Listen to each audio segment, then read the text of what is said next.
segment customers based on value. Coffee's for closers only. So we've established my proposal is sound in principle. Now we're just haggling over price. Let's see how much we're going for on eBay. Man, it's the same as Dunkin' Donuts. Costs 15 times the price.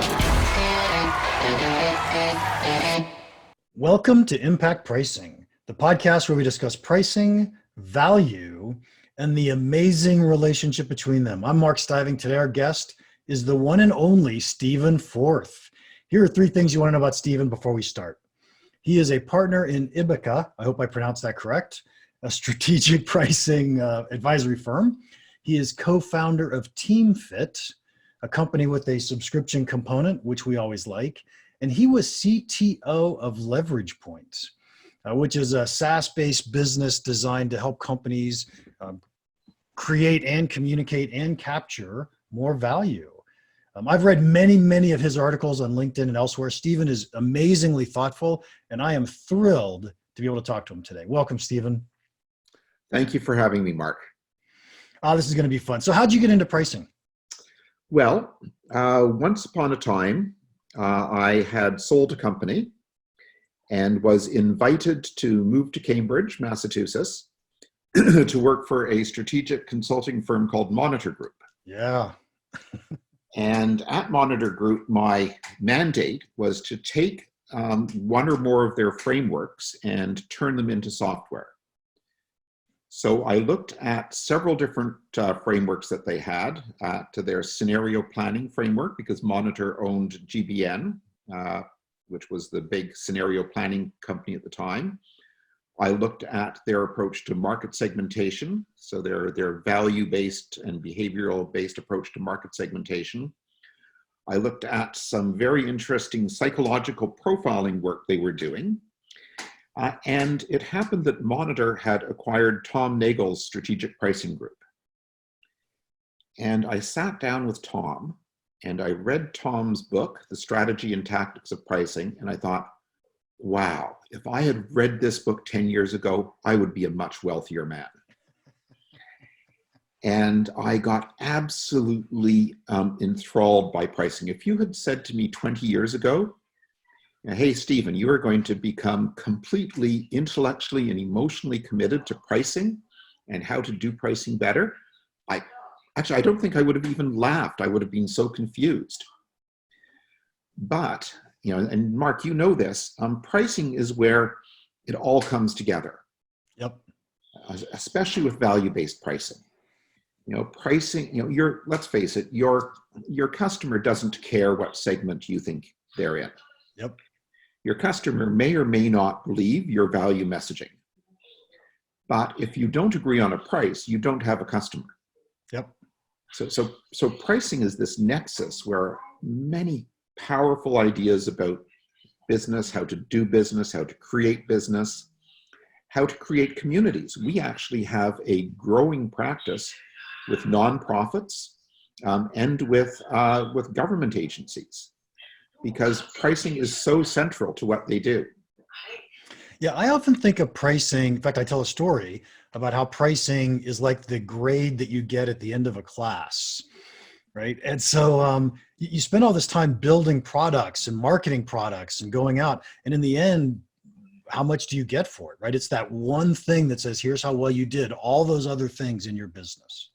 Yeah, I think that's a great way. I had not thought of it that way, but I will start borrowing your story, Mark. Another thing that we see a lot, and I'm sure you see this as well, is that pricing is a great symptom. So we have many people come to us and say, I have this pricing problem.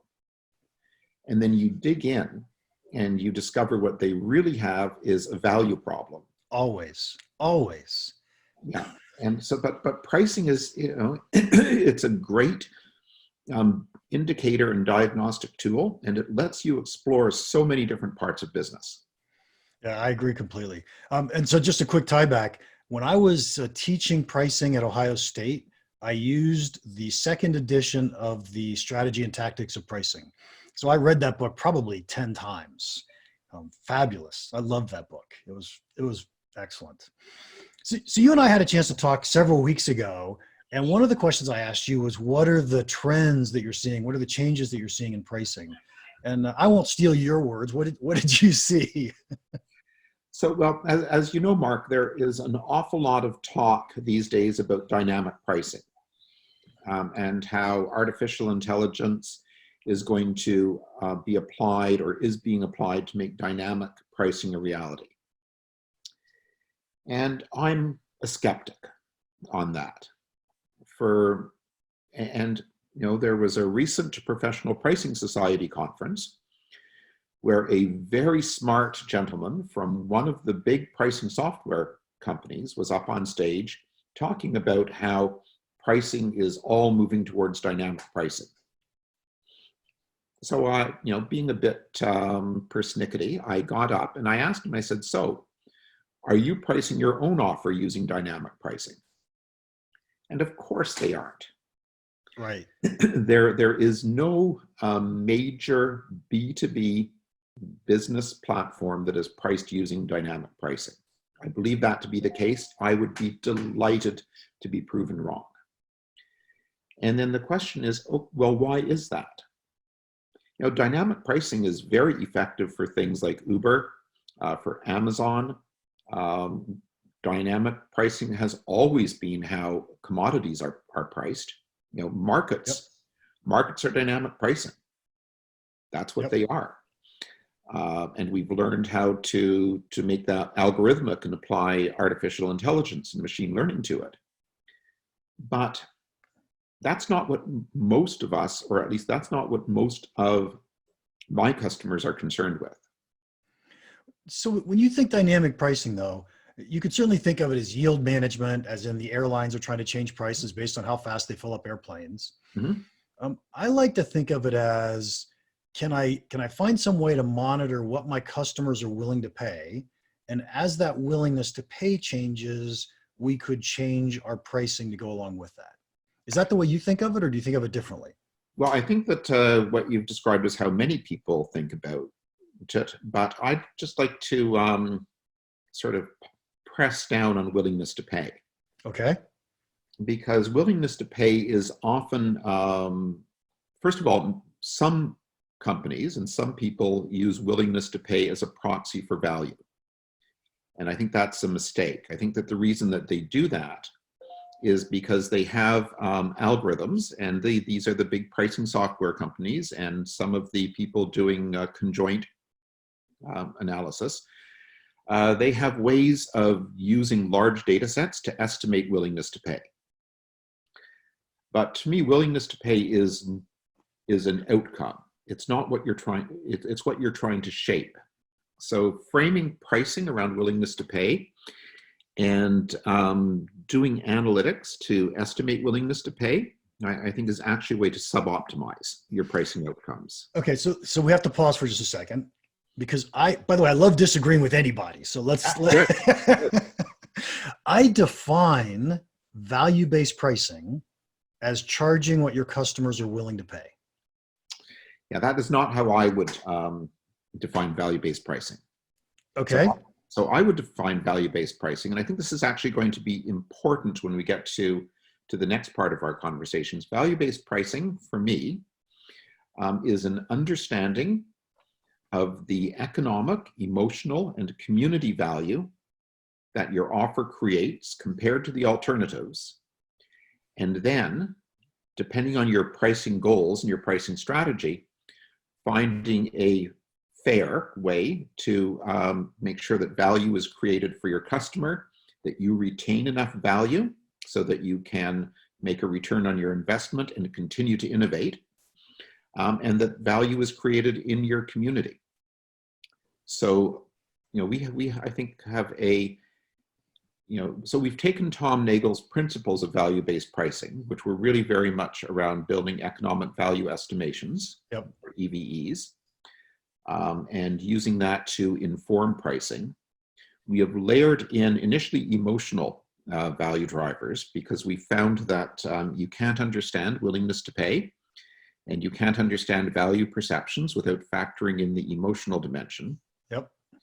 And then recently, and it was largely work that we did for a quasi-government agency who came to us and said, we have a pricing problem.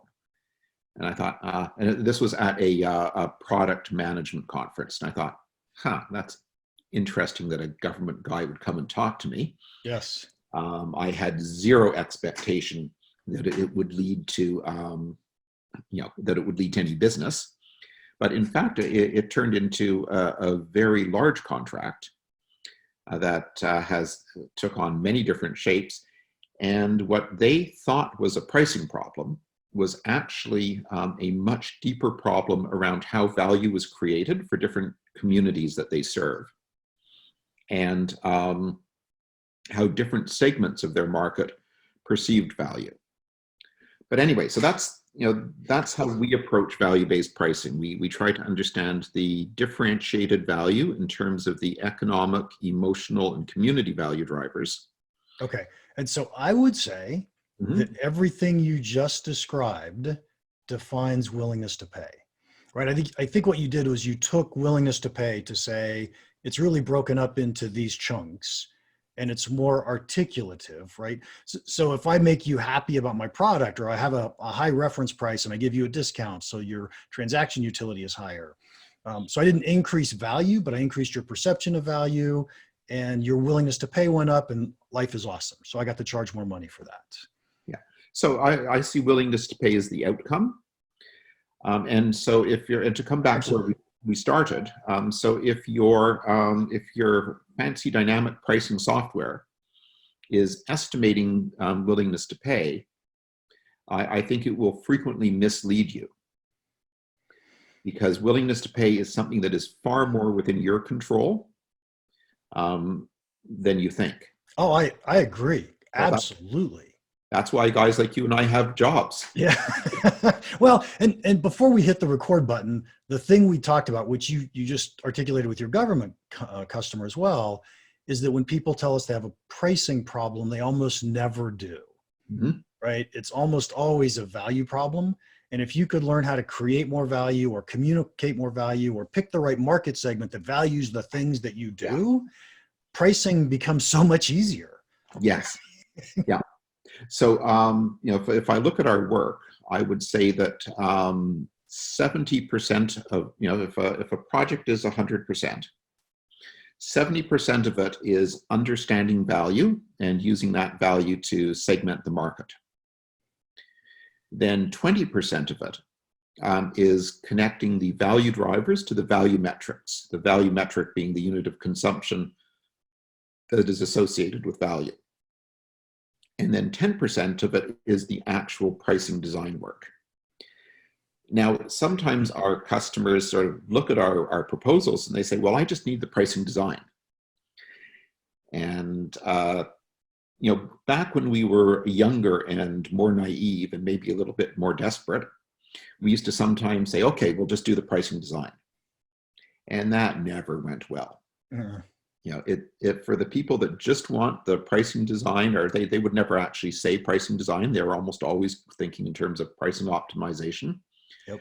Yep. There are other people out there who have very good mathematical models for how to do pricing optimization, and you should be working with them, not us.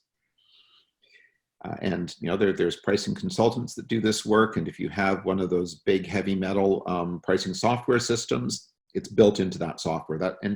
As you pointed out, the origin of those platforms, in many cases, was actually load balancing for the aviation industry. Yeah, absolutely.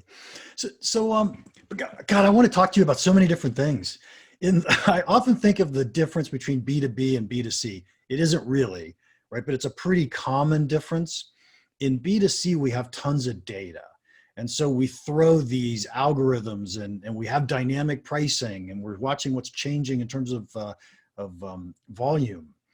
In B2B, we so often don't have all this data.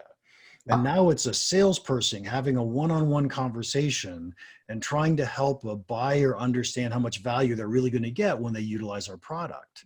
And I think in the ideal world, you have this combination. I think the B2C people could go out and do value conversations and do a much, much better job at what they do in pricing or product design.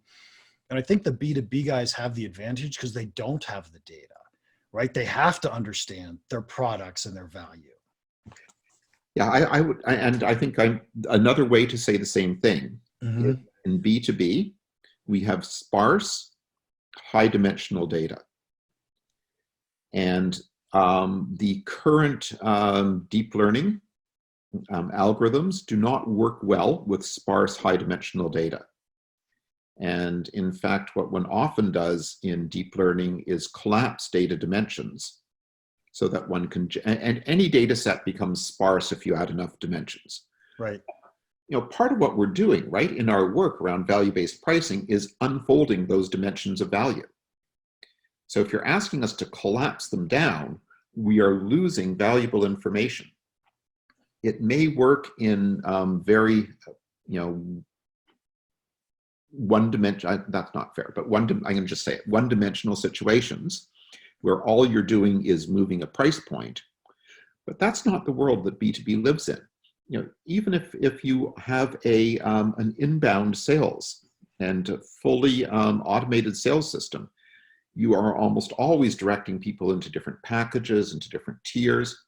This is why, if you look at what OpenView does, they have packaging and pricing as an integrated discipline, because it is.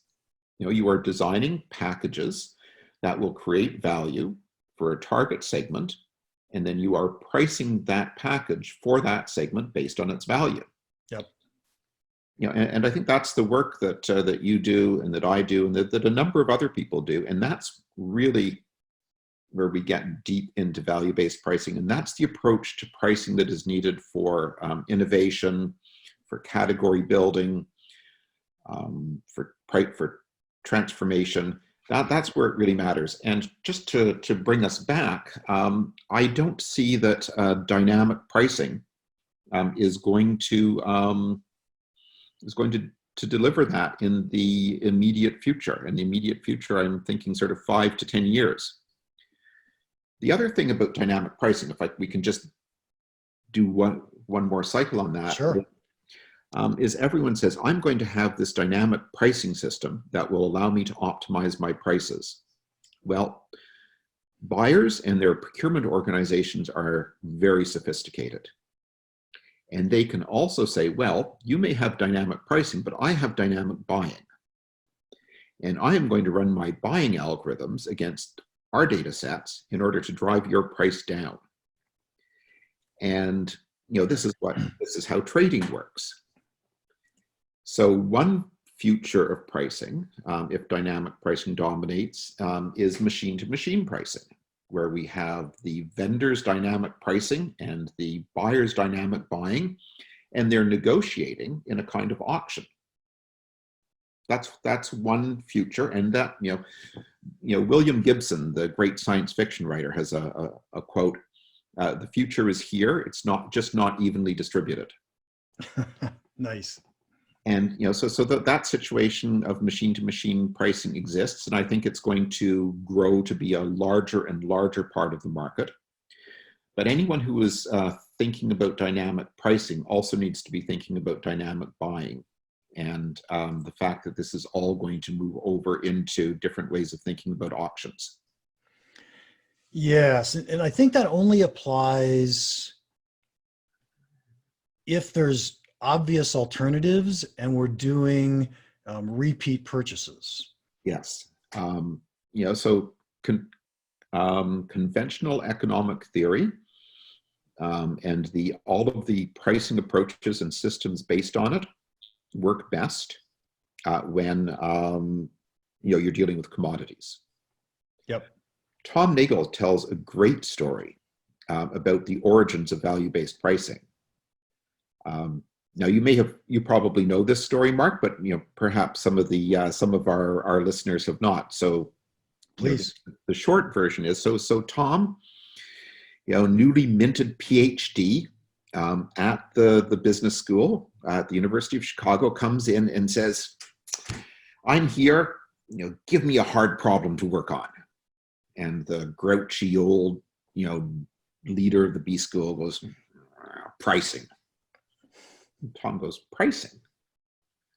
Well, that's easy. That's a solved problem." You look for the price elasticity of demand and the price elasticity of supply, and you find the market clearing price, and bam, you're done. The guy goes, yeah, go out and talk to some of our partners. Go out and talk to Caterpillar and see if they've ever seen the price elasticity of demand curve. Most of our customers, or most people in B2B, do not have a well-defined price elasticity of demand curve. And in fact, there are complex interactions, which I refer to as market dynamics, between price elasticity of demand and cross-price elasticity. And you have to understand what parts of your market have high cross-price elasticity and high price elasticity of demand. So, the conventional ways of thinking about commodities, don't really work very well for most B2B companies. So can I say this is just a huge bugaboo of mine? So often I walk into a company, they've got a pricing department, and the pricing people have run price elasticities on all their products. And I'm just thinking, you did not just do that, right? Because there's no way that makes any sense. It doesn't take into consideration any competitive response, and we have no clue what's really happening. So it's a price elasticity is great for economists, and especially in commodity type markets. But when we're talking, or in industries, we'll put it that way. But when we're talking about a company and a product, please don't do that. If your aspiration is to build a product that is a commodity, well, good for you. You probably are not talking to the right person when you're talking to us. That is absolutely true. Okay, so we have to move on. We're already running so late, but I don't care. We're going to keep going. I hope the listeners don't mind too much. But let's jump into the last one of the three that we talked about, and I'll let you lead it. Toss it up. Well, I think if dynamic pricing is not the whole of the future of pricing, what is I think the question. And I think it's quite well established that value-based pricing is the state of the art and the best way to approach pricing for any solution that has differentiation. So what comes next? So I think that there is going to be a move towards, you can call it performance-based pricing or outcomes-based pricing. And this is pricing where your price is dependent upon the actual outcome you deliver. So in value-based pricing, you have promised value. If you have good practices, your value promises that were made during sales are coded into some sort of pricing and value calculator that is then used by customer success. And that is, I think, the current state of the art for many. So to establish value, to actually make value promises, put those into a value calculator, and make sure that value calculator is carried forward across from pre-sales and sales to onboarding and adoption through customer success. That's fantastic. But then as you do that, you are gathering a lot of data, or you should be gathering a lot of data about what drives the value, the actual value, not your hypothetical value, but the actual value of using your product or your offer.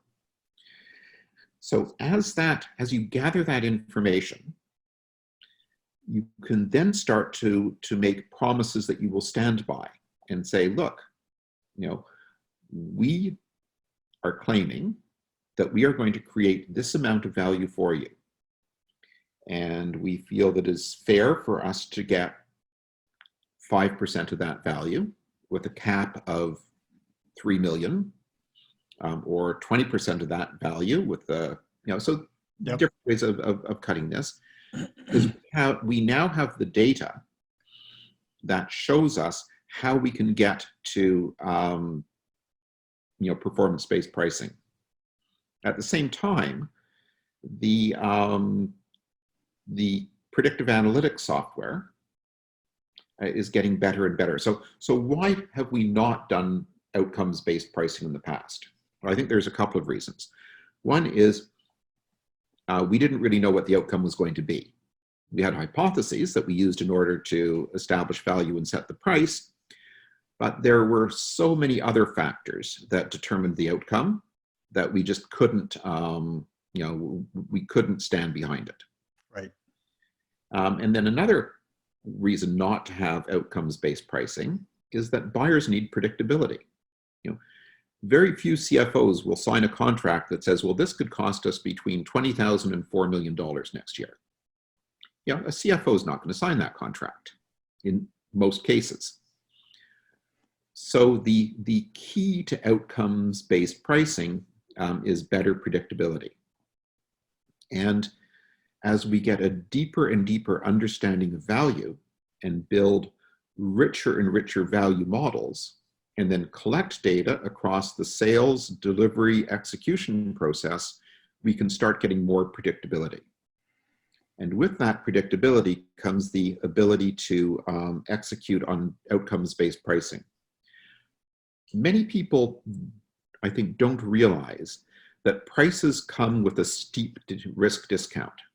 So, we work and we establish value, and the buyer, sometimes consciously, more often unconsciously, saying, yeah, maybe, and is discounting that for risk. By a lot. Yeah, and as they should, right? That's, as they should. So if you can move the risk from the buyer to the, or whoever takes on the most risk has the most pricing power. Yep. Now, obviously, you can't take on risk unless you are able to manage the risk. So, but as we get more sophisticated in how we understand value and how we collect data and how we apply the math to that, prediction becomes more and more powerful. And the seller will have data across multiple companies. So the seller's ability to predict value outcomes should be more powerful than the buyer's. Yep. Therefore, the seller should be willing to take on more risk, and as it's taking on more risk, it has more pricing power. Does that make sense? It makes a lot of sense. So I'm going to disagree with one thing, but here's what I love about these conversations is almost every time we disagree, it's because of a definition. Mm-hmm. It's not because of the thought process, right? I think what you described was absolutely perfect. And when you first told this to me 6 weeks ago, in my mind, I'm thinking, what's the difference between outcome-based pricing and value-based pricing? And I heard you define it the way that you would. And I would have defined it a little bit differently, where I would have said the outcome, I shifted to how I communicate value from promising it up front or saying this is what I predict that you're going to be able to get, to maybe I'll make a promise that you're going to get it, or maybe I'll take a percentage of what you're going to get. Mm-hmm. But in each one of those, I'm trying to capture what my market's willing to pay by convincing them I'm delivering more and more value to them. Mm-hmm. Right. And so I wouldn't say it's not value-based pricing, but I think it's a different stage, right? It's where we're heading to, because we're getting more and more data, more and more information, the ability to make these predictions and be more accurate at it. I think it's brilliant. Yeah. And I believe that one cannot execute on outcomes-based pricing or performance-based pricing. One cannot successfully execute on it unless one has a deep understanding of value. Absolutely. And, absolutely. So value-based pricing remains the foundation, and we need to get better at it.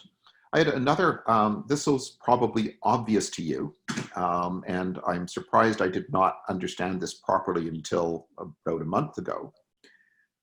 But in some industries, asset prices are, asset values on the balance sheet are what drive enterprise value. And the value-based pricing analysis for those industries has to be based not on the P&L, but on the balance sheet. And for whatever reason, because of my both company operating experience and because of the kinds of companies I've tended to work with, I've always been focused on building models for the impact on the P&L. And I had never really understood the importance of understanding the impact on the balance sheet. So I may be the only guy in pricing who did not understand this, but it was a bit of a revelation for me to start working with companies where, and these are actually largely mining and energy companies, where the value of their reserves is critical. So if you can, do something that changes the value of the reserve, that can have an incredible impact on shareholder value. And it's a far more powerful analytic framework than, if it had been applied to the P&L. Yep. So let me give you another one that I see that's similar to that, if you don't mind. Yeah, absolutely. If you're trying to sell medical equipment into a hospital, certainly there's someone in operations that cares about P&L. Most of that sale is lives saved, efficacy of the product. And so the value isn't in how much money we make the hospital. The value is in how much better we help them do their mission. Yes. And I think, so when we are doing value-based pricing for, and we don't do pharma, but for medical technologies, we often include value analysis in terms of quality adjusted life years, or QALYs. Yep. And QALY is a very, very important value metric in healthcare. And we're just at the beginning of our journey around the application of community value drivers, which, as I said, was originally driven by our work with government and nonprofits. Mm-hmm. But I think there are, many, especially because of the current situation that we find ourselves in with the COVID-19 crisis, community value drivers are actually becoming more important to more and more people. And we're actually seeing this in our data. So we're seeing a shift both in the relative importance of different economic value drivers, and which we saw during the 2008 crisis as well, by the way. I think this is sort of well understood by people who follow pricing. We're also seeing a shift in the emotional value drivers over the last 3 to 6 weeks of data. And we've really just started to survey and try to understand community value drivers. And frankly, I don't think we have a rich analytical framework for this yet, but we're working towards it. But based on the framework we do have, we're also seeing a shift in community value drivers. And we're also seeing that in buying behaviors, we're actually seeing a change, and this is even in B2B, by the way, because we really don't do much B2C. We're seeing a reweighting of those value drivers. Now, is this a temporary thing, or will it code itself deeper into market behaviors? I have no idea. I don't think anyone has any idea. All we can do is speculate, and we won't know for 2 or 3 years. Yep. Yeah. Stephen, oh my gosh, I've been having so much fun. I always end with this one question though, so let's toss up the softball. What's one piece of pricing advice that you would give our listeners that you think could have a big impact on their business? Segment their customers based on value. God, what a great answer. Do you want to articulate it all or just leave it at that? So you need to understand what your value drivers are, and they are not equally important to all of your customers, and they are also not equally important to all of your stakeholders, all of the stakeholders in the buying process and the value delivery process. So, if you don't understand how you create value for different groups of customers, you cannot price properly. Yep. I agree, absolutely. So Stephen, thank you so much for your time today. If anybody wants to contact you, how can they do that? So I think the best way is by email, Steven, Steven, at Ibbaka.com, Ibbaka. And I'm also visible and easy to find on LinkedIn. He really is. I'll tell you that. Thank you, Stephen. So episode 71 is all finished. My favorite part. My favorite part of any episode is when I disagree with the guest amicably. So that had to be my favorite part. What was your favorite part? Please let us know in the comments or wherever you downloaded and listened to the podcast.